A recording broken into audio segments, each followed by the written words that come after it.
Hey everybody, and welcome to another episode of the F5 Weekend Refresh. We've got some really interesting stories today and some cool updates to talk about. Please make sure to hit the like button if you're enjoying the video and subscribe to us for more weekly gaming videos.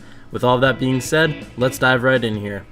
Infinite Air, a new snowboarding game by Mark McMorris, is coming out on October 5th, 2016 for $49.99 on the PC, PS4, and Xbox One. One really cool aspect of this title is the fact that the game will have a world editor.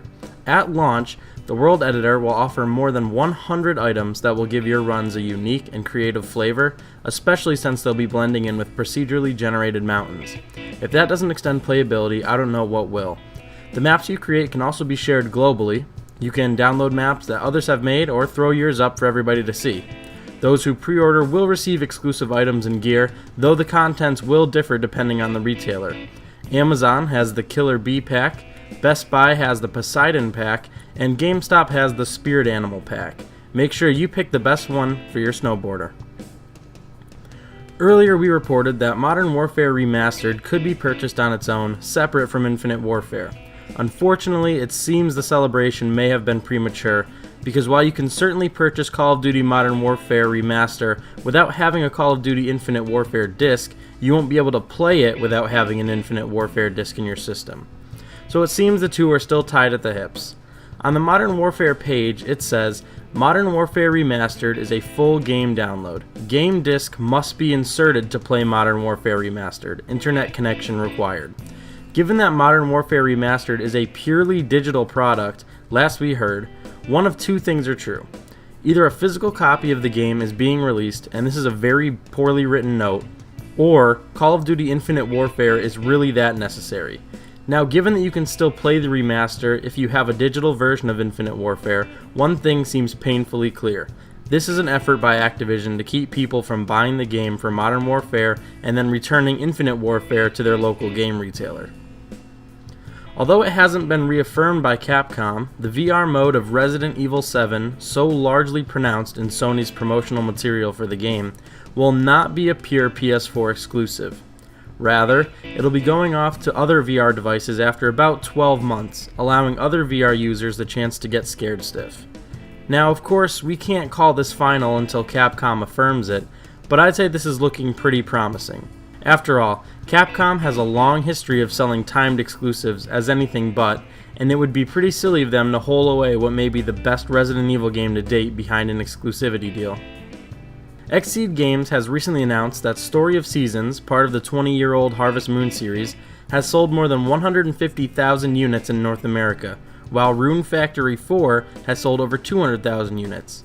In commemoration of the achievement, both games have received a permanent $10 price drop to $29.99. On a side note, XSEED Games also announced a pre-order bonus that will be tied to the upcoming Story of Seasons Trio of Towns for the Nintendo 3DS. Introducing the Capybara Pet, which is the pocket plushie that stands at 3.5 inches tall and will be available at participating retailers. According to Ken Berry, Executive Vice President of Marvelous USA, we feel incredibly fortunate to have such an amazing fan base for these games. The sales figures speak volumes as to how much fan support can affect what games we bring into North America. We hope the long-awaited price drops will introduce the games to a new audience, gearing them up for the release of Story of Seasons, Trio of Towns in early 2017. Next up is Beardblade, an upcoming indie platformer being created by Glovebox Games. The game is currently on Kickstarter and has a goal of $95,000. At the time of this posting, they have about $9,000 donated, 400 backers, and 22 days remaining in the campaign. Well, like the 16-bit platformer titles we know and love, you can attack, travel, and solve puzzles with your mighty beard. You can also change the style of your beard and change your moves with a talented barber.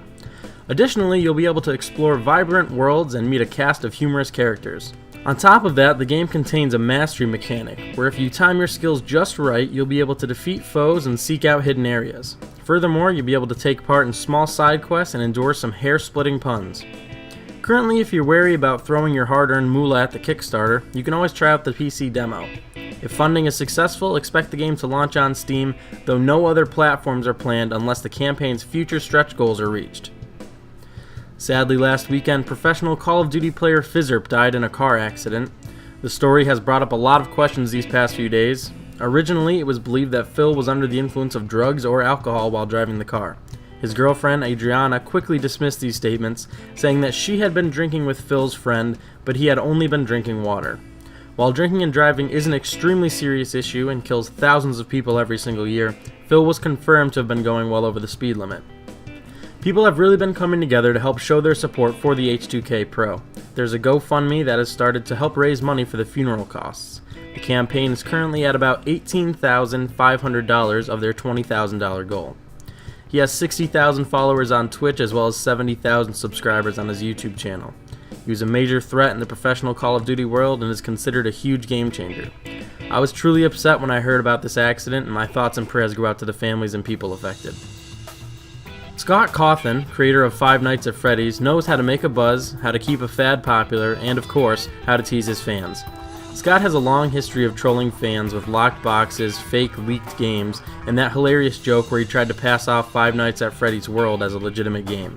It seems as though he's up to his old tricks, because in a new post over Steam, Cawthon, a man notorious for releasing his games early, has just announced that his latest game, Sister Location, may be late because it could be too scary. He stated, "Hey guys, I wanted to post an announcement that this game might be postponed, and I'm not really sure when it would be released. There are certain plot elements that are very dark, to the point where I sometimes feel sick. There would be no easy fix to this. I either release it Friday as it is, or I delay it by several months to completely rework the plot into something kid-friendly. I'm unsure what I'm going to do.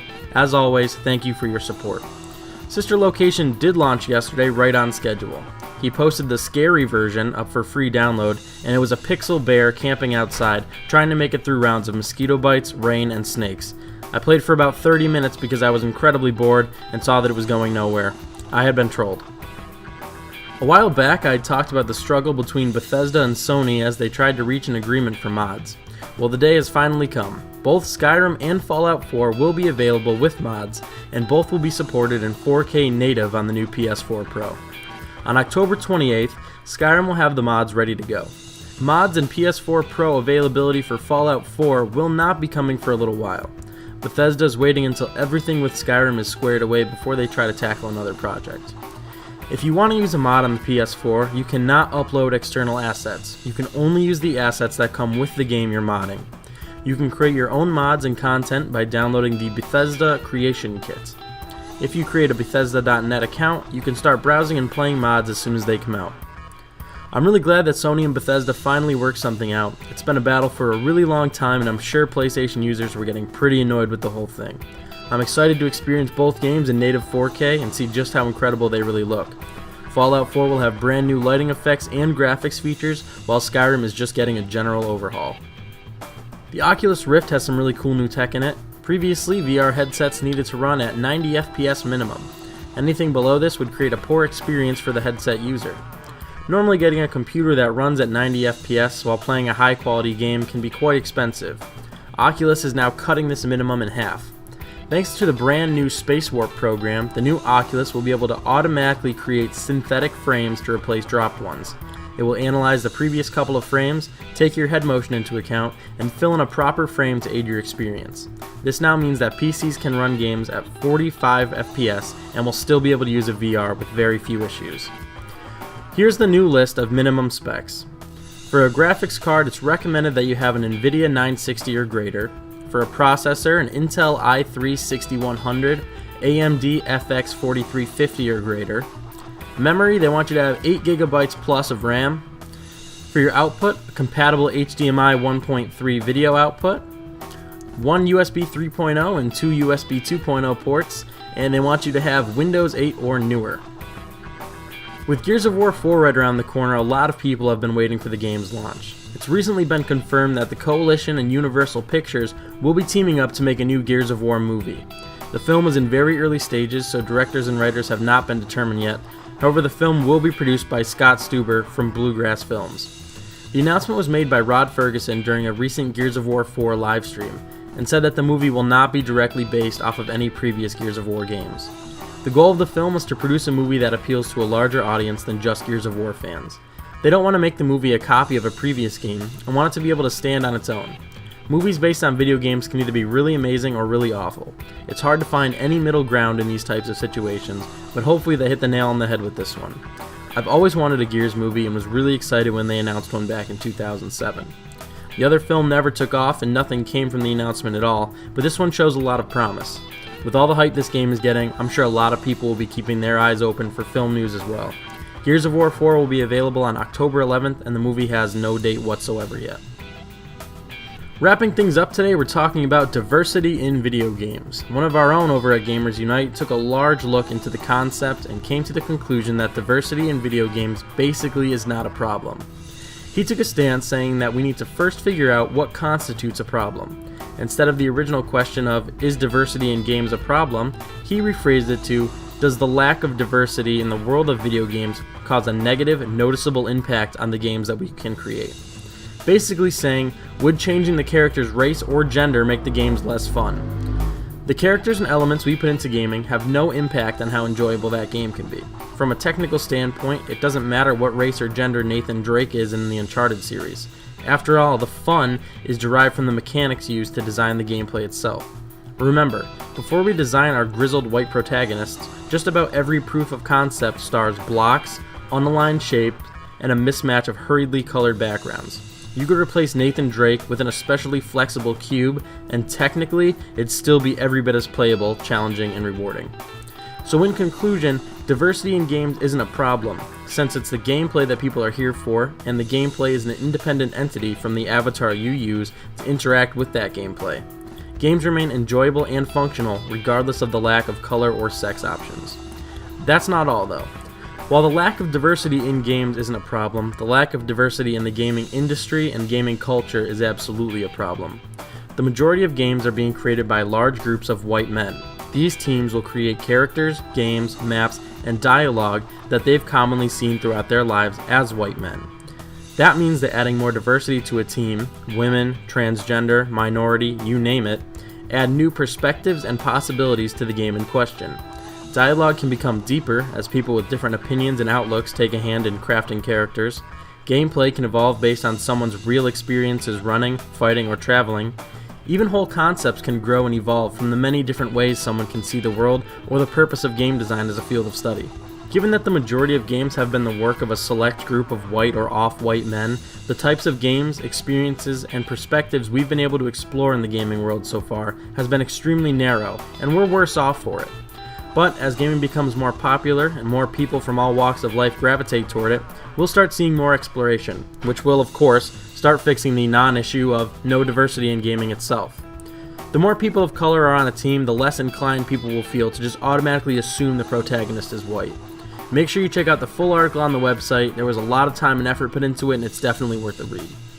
Anyway, I hope you guys enjoyed the video. Make sure to leave a like and subscribe if you want to see more of these. Maybe even leave a comment down below if you want to share some of your own opinions on these stories. Until next time, this is AS Unreal, and we hope to see you soon.